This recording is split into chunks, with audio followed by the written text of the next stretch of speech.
নামাজ কলমা তো ছেড়ে দিয়েছো, এর কারণ এটা নয় যে তুমি বেনামাজি। তোমার নামাজ কলমা ছাড়ার কারণ ভিন্ন। তুমি মনে করো আর কি তোমার মন চায় না, তুমি পারো না, তাই তুমি নামাজ পড়ো না। আসলে তোমার তাওহীদে সমস্যা। কোথায় সমস্যা? মানে আল্লাহ, মানে আল্লাহ কে?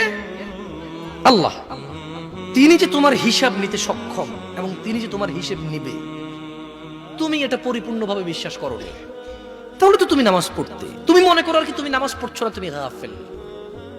এই জন্য তোমাকে বলেছি আল্লাহকে ভয় করতে হবে। ফর এক্সাম্পল, আল্লাহ নামাজ ফরজ করেছে। কে নামাজ ফরজ করেছে? আল্লাহ। মুয়াজ্জিন আজান দেয়, তুমি নামাজ পড়ো না। তুমি মনে করো তোমার দান সাদাকা তোমাকে উদ্ধার করবে? তোমাকে ভুল শিখিয়েছে।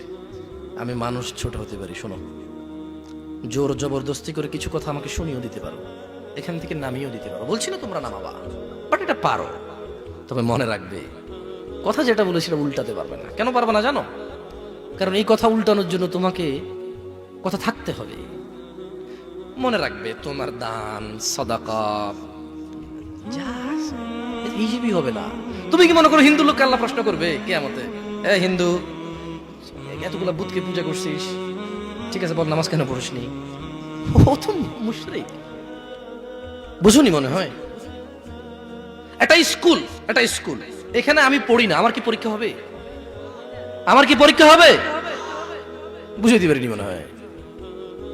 তো যে মুশরিক, তার নামাজ রোজা হজ যাকাতের হিসাব কিসের হিসাব? সে তো অলরেডি এমন অপরাধী যা ক্ষমাযোগ্য নয়। যা কি নয়?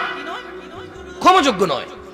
একজন বেনামাজি মানুষ, সে মনে করে নামাজ না পড়া শুধু নামাজ না পড়া, অথচ আল্লাহর নবী, যে একটু আগে বললাম, আল্লাহ বলেছে যদি তোমরা আল্লাহর ভালোবাসা পেতে চাও তাহলে রাসূলের অনুসরণ করো।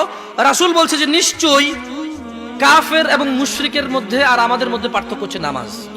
তুমি মনে করো নামাজ না পড়া, নামাজ না পড়া। ওই যে তুমি খুঁজে পাও না মুসলমান কিভাবে শিরিক করে, এই যে নামাজ না ছাড়লে শিরিক হয়। দেখো, আমি অনুবাদক, এখানে যারা বুখারী পড়ায়, মুসলিম পড়ায়, তিরমিজি পড়ায়, হাদিস তারা পেয়েছে না। হানাফি, শাফি, মালিকি, হাম্বলি, তিরমিজি, আবু দাউদ নাম দিয়ে তুমি পরিবর্তন করে গোপন করতে পারো, কিন্তু আছে। ফয়সালা তো আল্লাহ করবে যে এভাবে হয় নাকি সিস্টেম, ইসলামকে বিভক্ত করা এবং কিয়ামত দিবসে রাসূলের অনুসরণের বাইরে কোনো অনুসরণের হিসাব নেওয়া হবে কিনা, সেটা তো আল্লাহ ফয়সালা করবে। আমি আর তুমি এখন